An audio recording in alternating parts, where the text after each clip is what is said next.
All right, what is going on, everybody? This is the Broken Podcast, episode 2.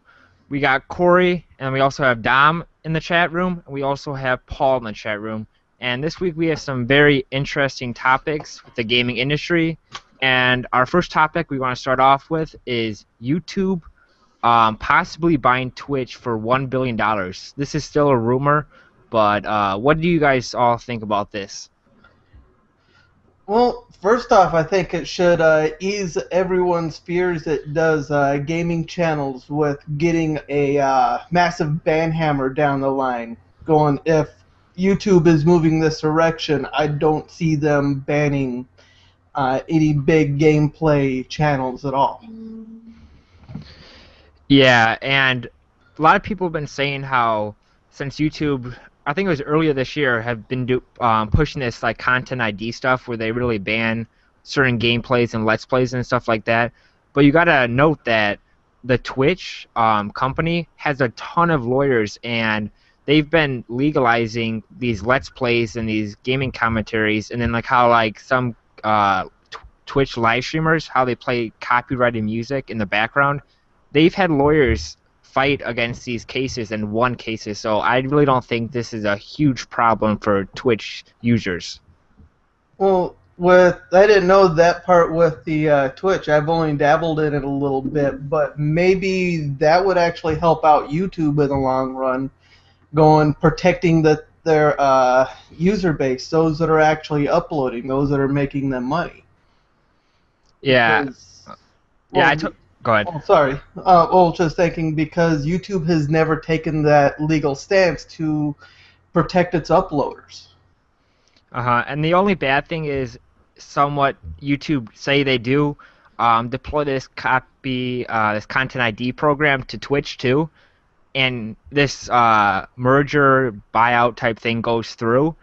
If they push that against everybody, the gaming industry would really struggle, because what other website would you go to watch gaming content? Because most people go to YouTube or Twitch, and if those two combined and they have these really tough rules to upload gameplay, it really hurt the gaming video side of businesses and that.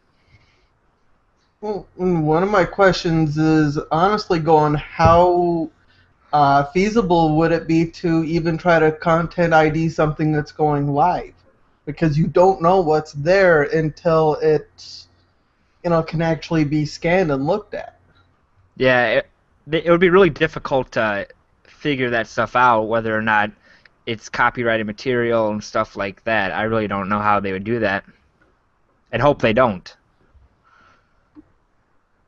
But go ahead. No, I lost my train of thought. Go ahead.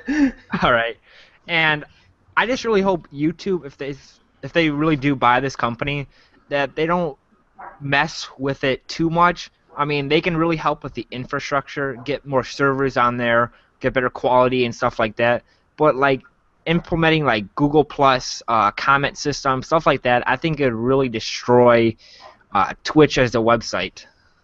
Yeah, that was actually along my thought process, is going that if YouTube actually makes this purchase, to me, it wouldn't be to change around Twitch at all. It'd be like when Disney bought Marvel. It's because they're wanting to, it's a cash cow.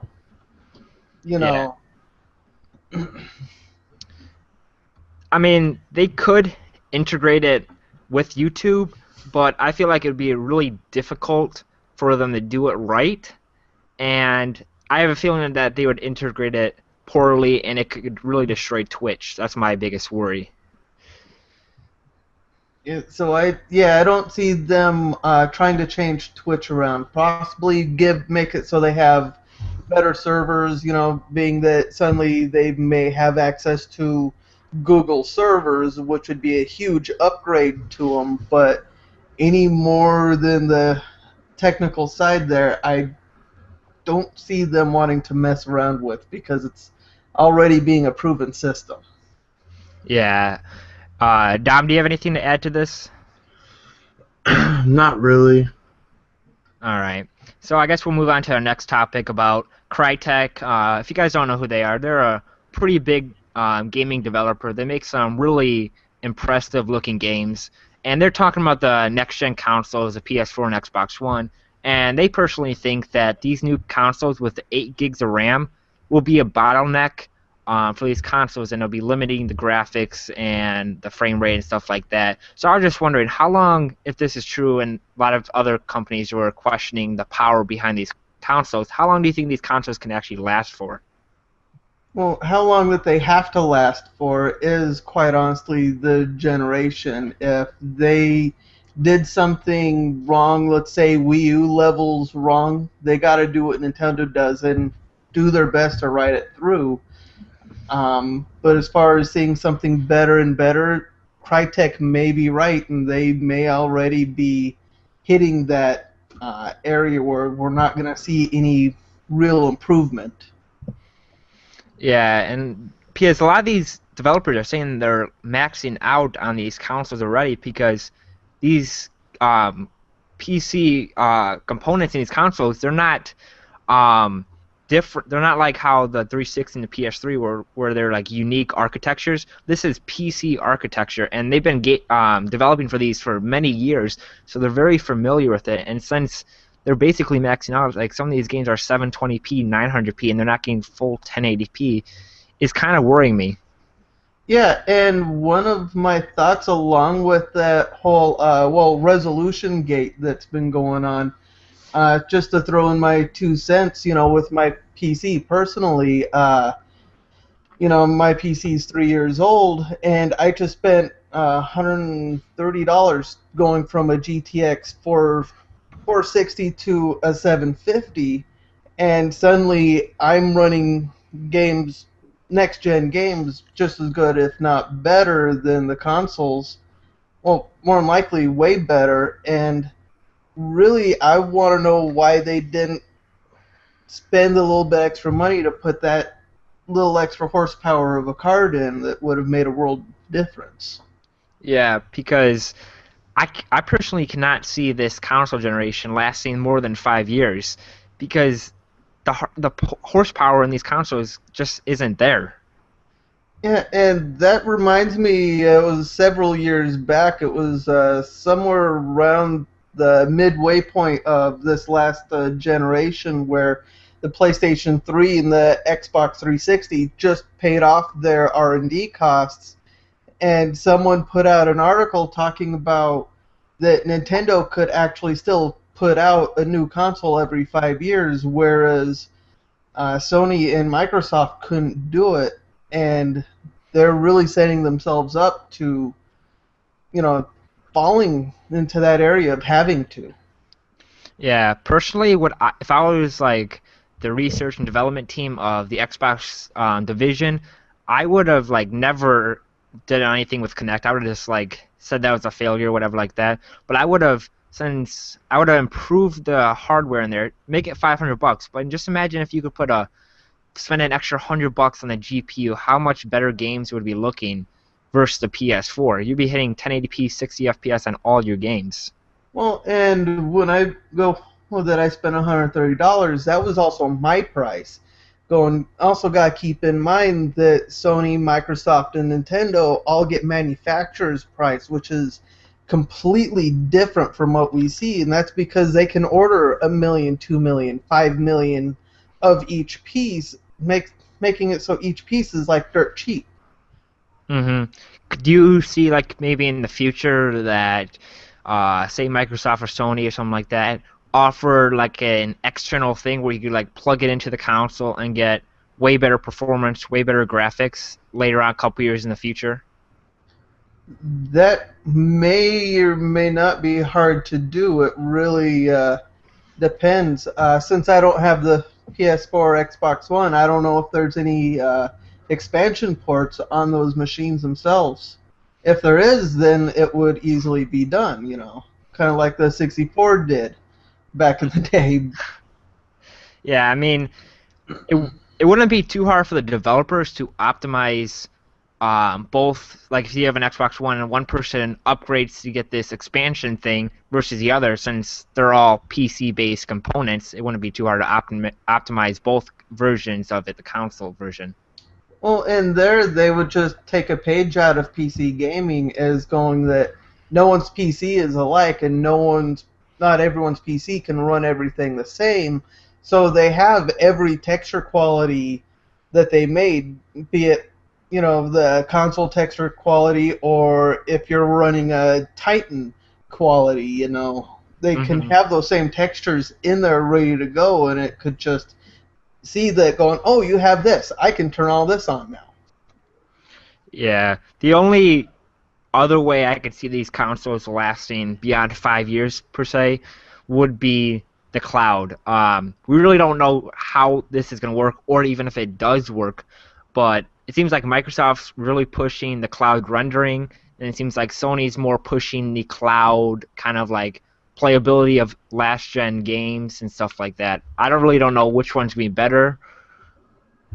Well, personally, I'll put my money down on the retro gaming aspect, as those aren't really nearly as intensive and nowhere near the file size, versus trying to keep up with these next gen games coming. I think that's going to take too much horsepower from Microsoft servers to do it, to even pull it.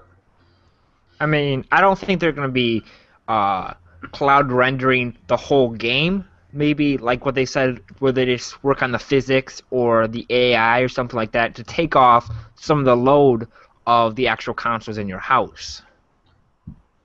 It may be possible, but I wouldn't be putting any money on it until I actually see it performing. You know, Yeah, I my feel same thoughts like. with the Connect going.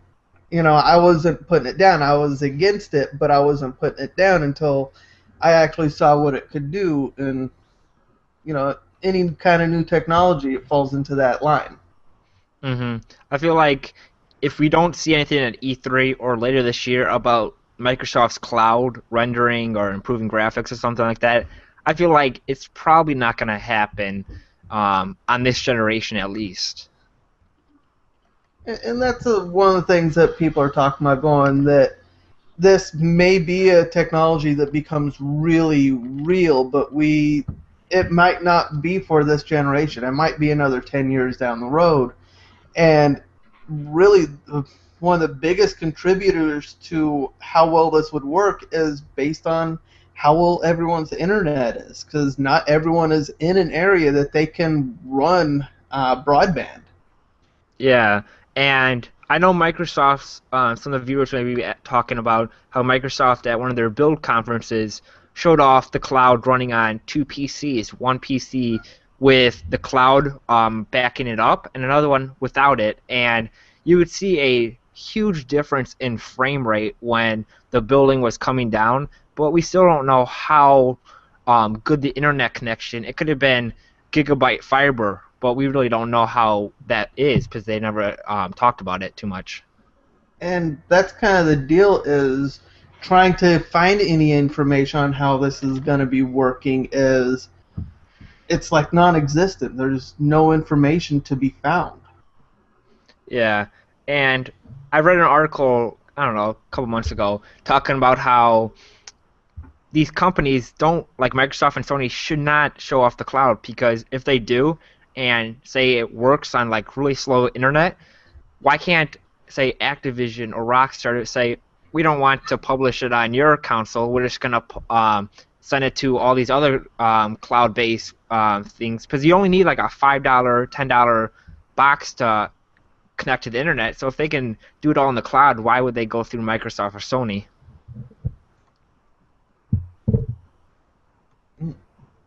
I missed that article.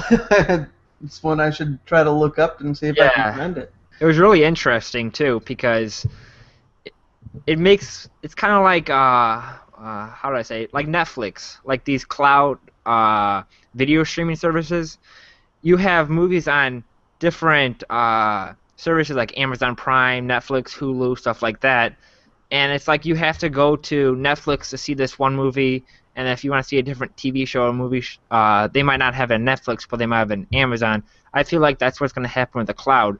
If you want to go play Call of Duty, you need to go through Activision's route. If you want to go play GTA, you have to go through Rockstar, and they won't really need the middleman of Microsoft, Sony, Nintendo, because you can just render it off those third parties servers. But It sounds like an interesting business concept. Although, again, I have to wait to see it be in fruition before I can get a real opinion about it. yeah, me personally, I really don't think the cloud is really going to do anything, if anything at all. I feel like it's going to be a big thing later on, but not really this generation. But talking about graphics and power and stuff like that, there's been a lot of leaks and people getting early copies of Watch Dogs and stuff like that. And a lot of people have been reporting that Watch Dogs looks like last gen. It looks really bad and stuff like that. So what do you guys think of all the leaks and graphics and stuff like that? Well, when you showed me a video about the Watch Dogs and the 360, my first opinion on the scene, it looked like GTA 5 from last generation's console. Yeah, and you got to remember that they're doing pretty good on developing for the 360. This is like 10-year-old hardware, and to get somewhat GTA-like graphics on those systems is quite impressive, actually. Yeah, and quite honestly, the gameplay that you're seeing on the 360, how good do you actually expect it to really look? You know, it's like I say, it's nearly 10 years old. You know, Yeah. the fact that they can squeeze anything out of it at this point is a marvel. And you're actually kind of lucky if you're a 360 or PS3 user, because they could have just skipped out on that and just went next gen only in PC. Well, they're probably Because trying to get as many people as they could to buy the game.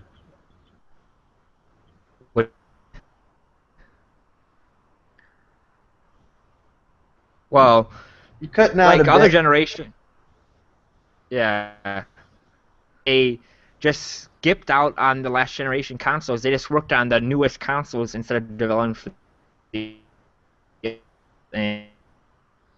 and they're actually kind of lucky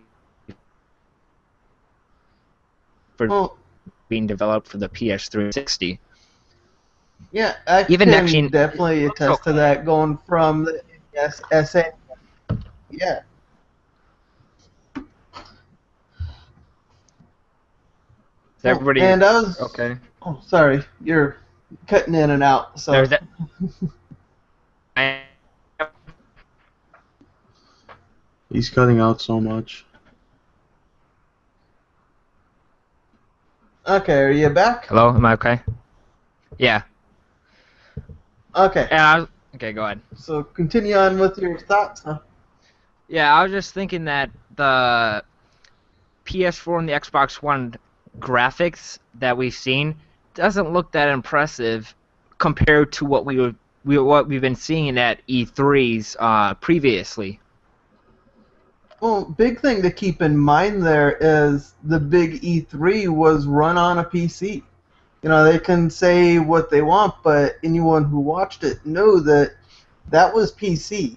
You know, the images that we got, everything.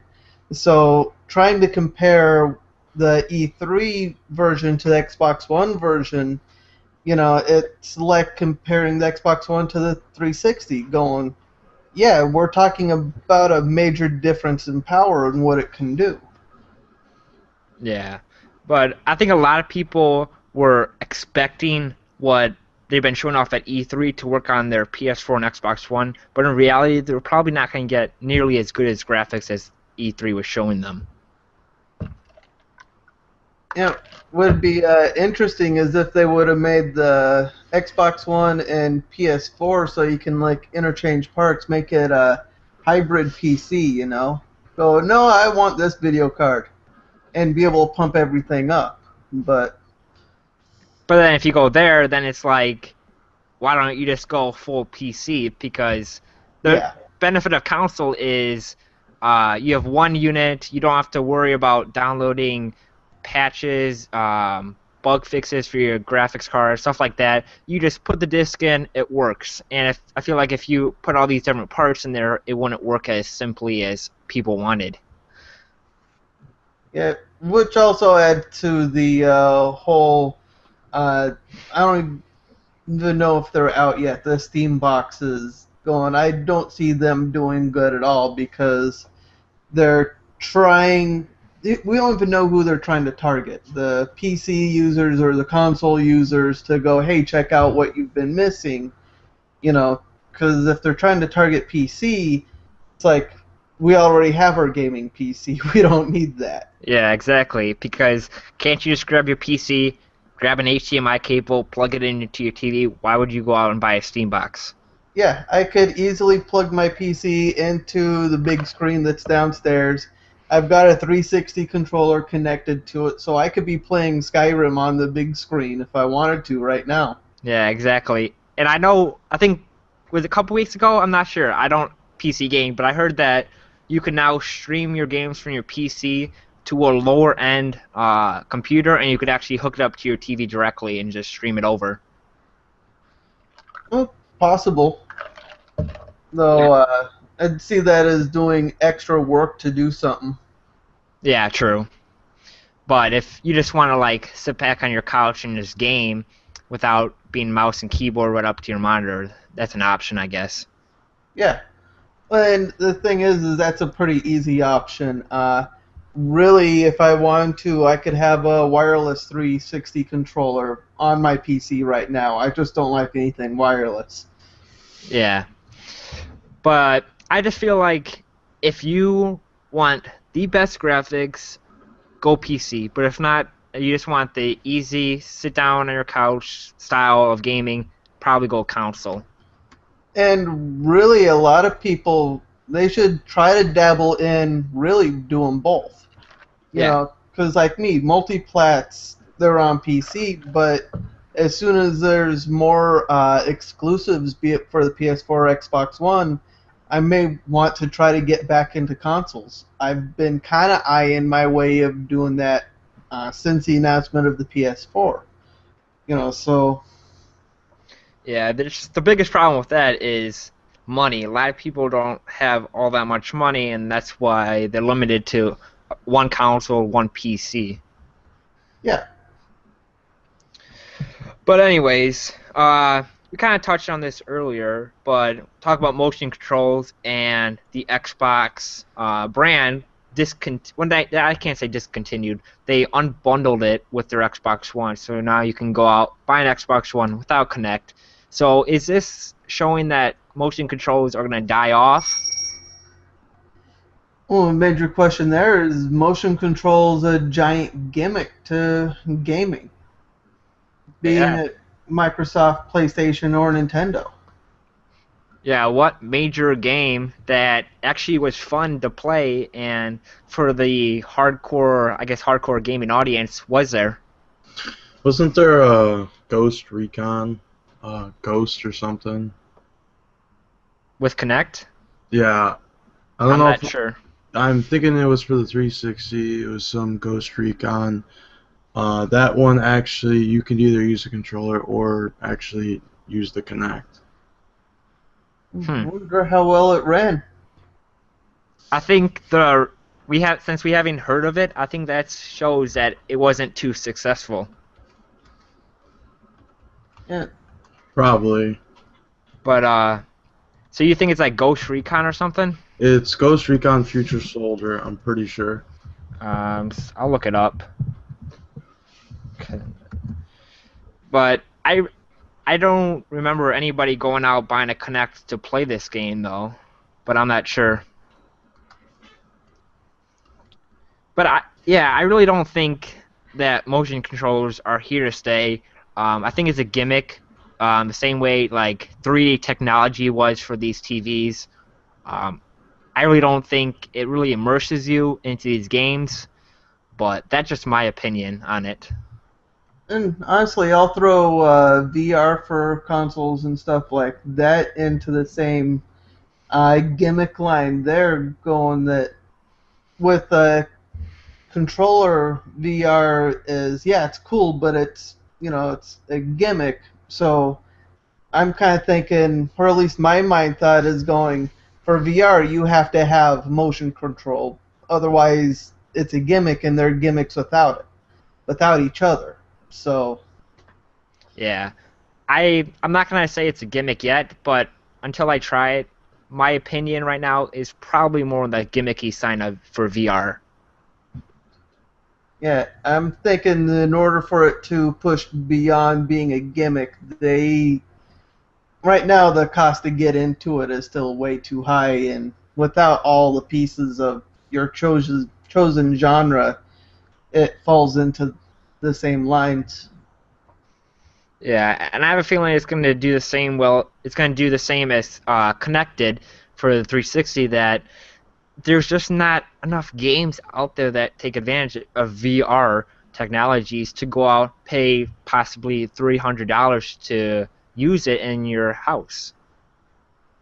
Yeah, you'd have to be a pretty hardcore gamer, and with that, with the controls with it, you would only be choosing one genre.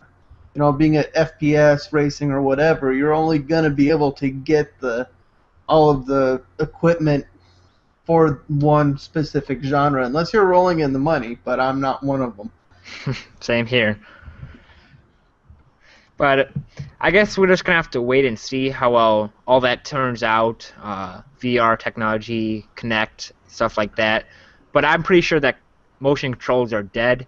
Um, but that's just my opinion because there's like no good games out there still. Connect Sports was a big flop. I guess like the only big game that's coming out for motion controls is Harmonix. The developer, I can't remember the game. Some music game, but I really don't think that's gonna be a huge seller since it's unbundled now. But Yeah, I still think there's going to be like that one game that comes out that use Kinect sensors. for real, Yeah, I'm almost certain there's going to be one game that comes out that everyone's going to love with Kinect sensors. which yeah, may very well happen.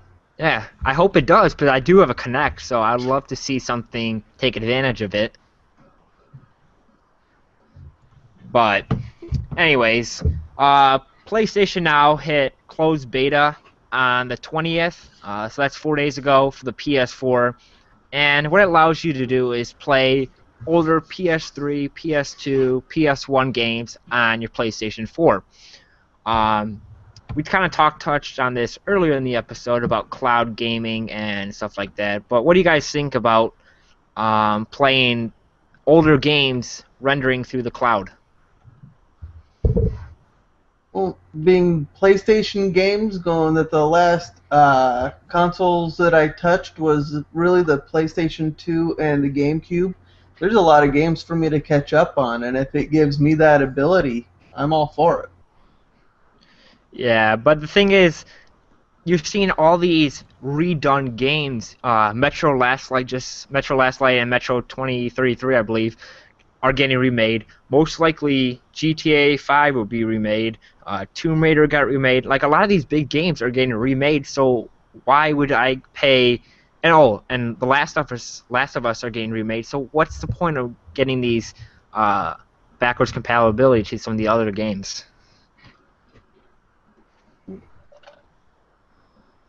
Well, I don't think all the games will be getting remade. Yeah, obviously. These were the major blockbusters at the end of the last generation, and they're kind of banking on the number of people buy the next one, which, I don't know, we kind of have to wait around to see if the remakes will actually pan out or not. But if I could go back and relive Final Fantasy 7 to, well, maybe I'll ignore 10. That's what got me out of the series. But was it Frontier Saga or something like that? There was another RPG series that I was really getting into at the beginning of the PlayStation, but And those won't get remade because they're pretty tiny. Yeah, there's a lot of smaller games that a lot of people might want to play and stuff that they never got to play. Um, would you? It's been rumored to be around $8 a month for PlayStation Now. Would you be willing to pay that to get access to some of these other games? Oh, quite possibly.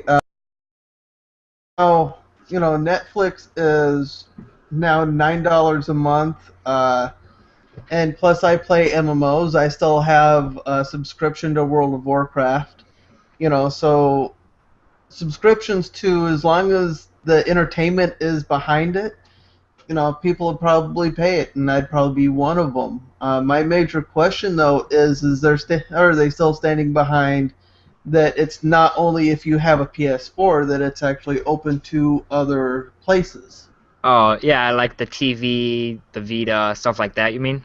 Yeah, or if I could stream it straight to my PC just by having that, I would be in absolute heaven. Yeah.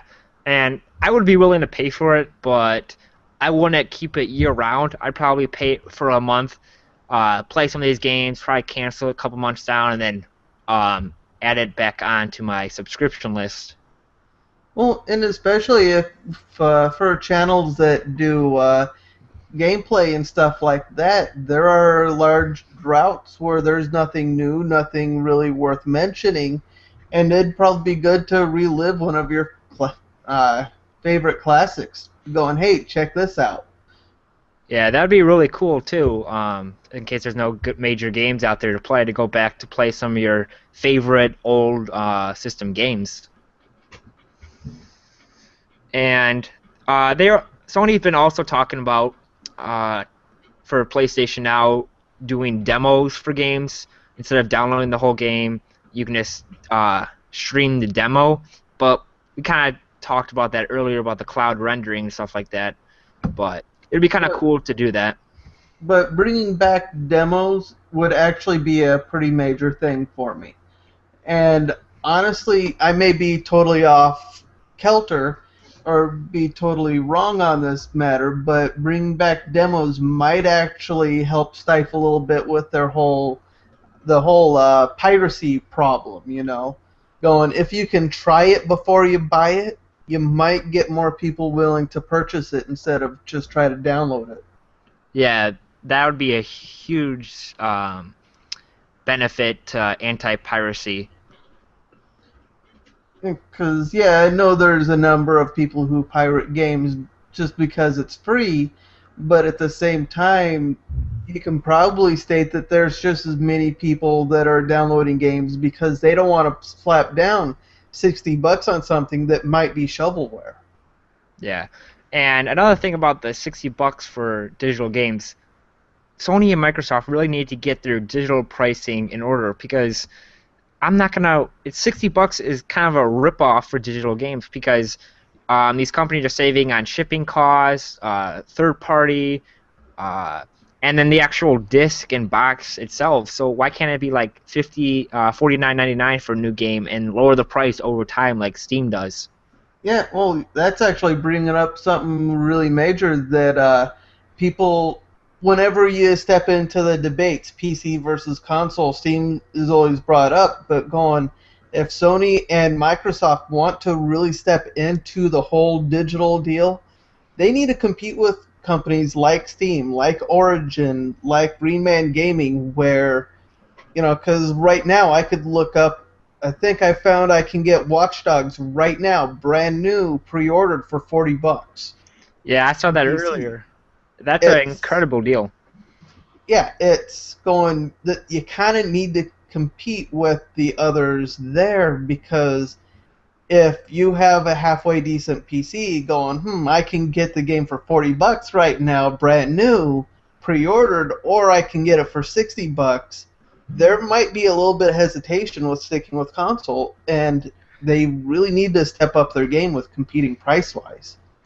Yeah, and Microsoft was trying to do this early on with the DRM and a lot of digital gaming and stuff like that, but there's a lot of problems with that. But I wish they did kept with the DRM to get the cheaper games because I was really looking forward to that. Personally, I think if they didn't have Don Matt or what was his name that went off to Zynga, Yeah, Don if something. yeah, if they didn't have him trying to spokesmodel it and they would have done it a different way, they probably could have kept everything and kept the gamer and the consumer happy going. That first off, making it the player's choice. Going, Hmm. do I want to connect this to my account or not? Yes or no?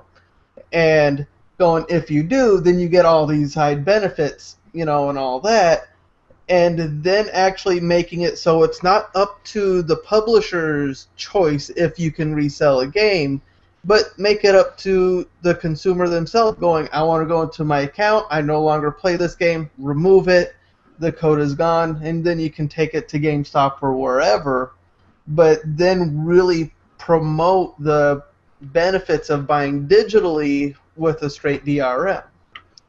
Yeah, I think that's how that could have been successful and actually worked for Microsoft. But instead, we got hashtag deal with it. Yeah, exactly. And I actually feel like Microsoft has been pushing digital games lately because I don't know if you heard, but they said in June they're going to be discounting Forza 5 and Rise Son of Rome, two major games, exclusive games for the Xbox brand, for 50 to 75% off. And that's huge discounts. That would actually get a number of people interested, even those that were turned off from. Well, Forza wouldn't be an interest to me because I don't play racing games, but Rise kind of was a turn off from me as soon as I started seeing how often the QTEs were popping up in the E3. But if it's like 50, 75% off, I might pick it up just to mess around with it because now it could be shovelware or it could be great, Yeah. you know.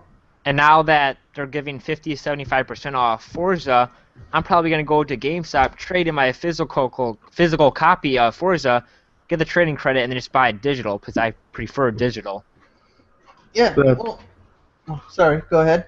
well, that's basically what I would do too, since I'm starting to switch to digital now because I have Rise on disc and I don't really need it on disc anymore. I'd rather have it digital. So most likely I'll go trade it in, get the money for it, and go buy two digital games for the price of one.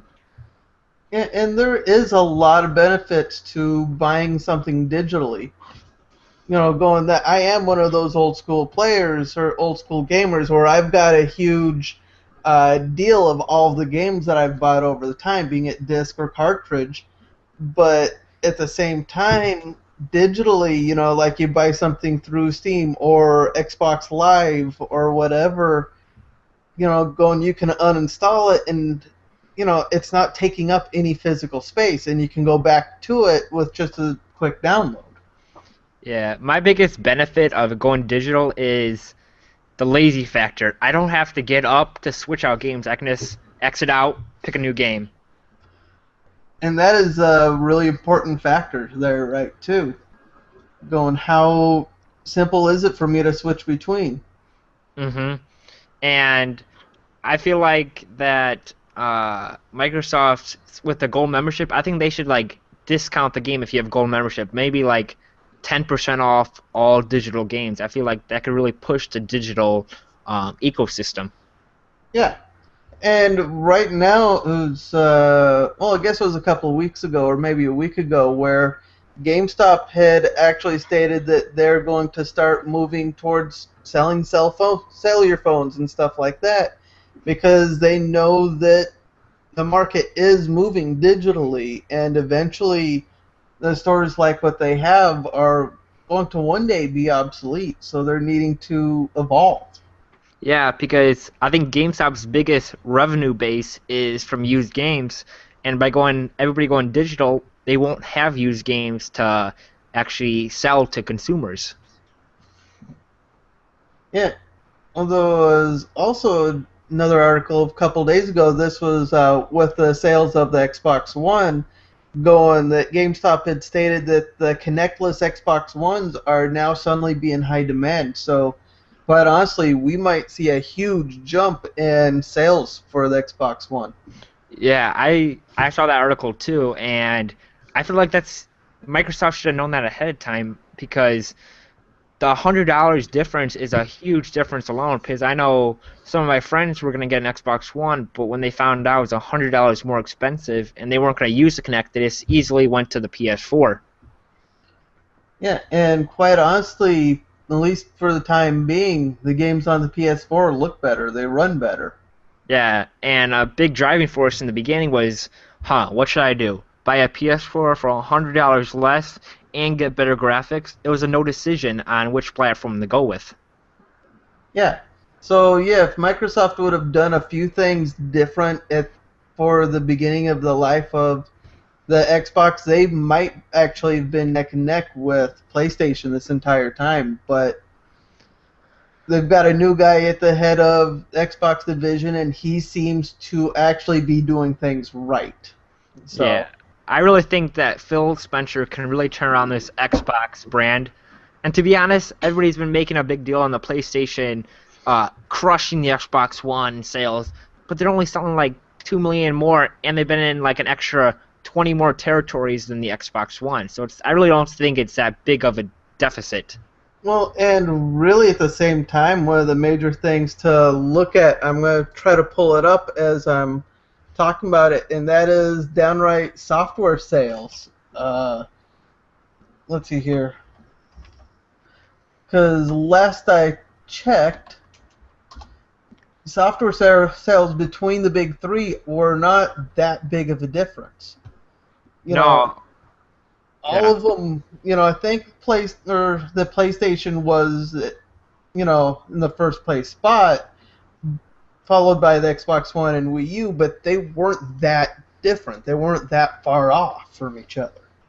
Yeah, I can't remember the stat, but I think it was really close. Actually, like a tenth of a difference in how many games each gamer actually owns. I didn't think it was a huge difference. Yeah, let's see here. Pulling it up right now. Software by platform. Right now, PS3, Xbox 360, they're the ones killing it right now. Yeah, Still. they have a bigger install base still, though. Yeah, let's see here. Third place is 3DS. Fourth place is PS4 with the 400,000 plus. Then comes PC, Wii, DS, the Vita, Wii U, and X1.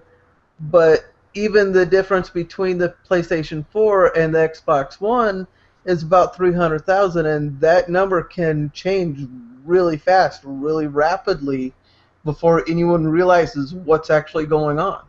Yeah, and I just got a quick question. Is that counting software sales, or is that just counting physical sales? It just says software, so it'd be total, I think. Okay. Yeah, so this is not, like Xbox has been saying, this is not a sprint. This is a marathon. We will find out who the ultimate victor probably won't be an ultimate victor because if you look at PS3 and 360, they're not that big a difference in sales. I really don't think it's going to be any different for this generation. Well, and really anyone that's watching, being it people still cheering on Nintendo to pull out of it, people cheering on Xbox to catch up, going, just remember where the PS3 was at the same point in time in the generation, going that anything can change. We are talking about a good 7 to 10 years, Yeah, and that's a long time. yeah, and if you're any type of gamer, you want all three companies doing well. It just makes sense for the gaming industry. Yeah. Being even if you aren't fan of what one console or whatever makes, but wanting one of them to die is probably about the worst thing that you could ever want to happen. It just competition is good for consumers, and if you don't have any competition, if only Sony was the only gaming company out there, and if you want to play a game, you had to go through Sony, it would be a terrible customer satisfaction. Yeah, going, yeah, yeah, because quite honestly, then what are you going to do? going, well, if you want to play a game, you got to put up with us. Mm-hmm. You know? They could implement whatever the policies they wanted it. They could charge basically whatever they wanted for it. Well, and the thing is then games would be stagnant too, because without competition, then innovation will never happen. Mm-hmm. There'd be no reason for it to. Yeah. But that's basically everything we have on our week 2 podcast. I just want to let you guys know that all 3 of our channels are down in the description. You can watch on any of our channels, and you can also go to iTunes and type in the Broken Podcast, and all of our episodes are on there, so you can subscribe to there. They're free, and basically that's it. We'll see you next week. Anything else to say, guys? No. Not just thank you for watching. Have fun. See you next week. All right, I'll see you guys later.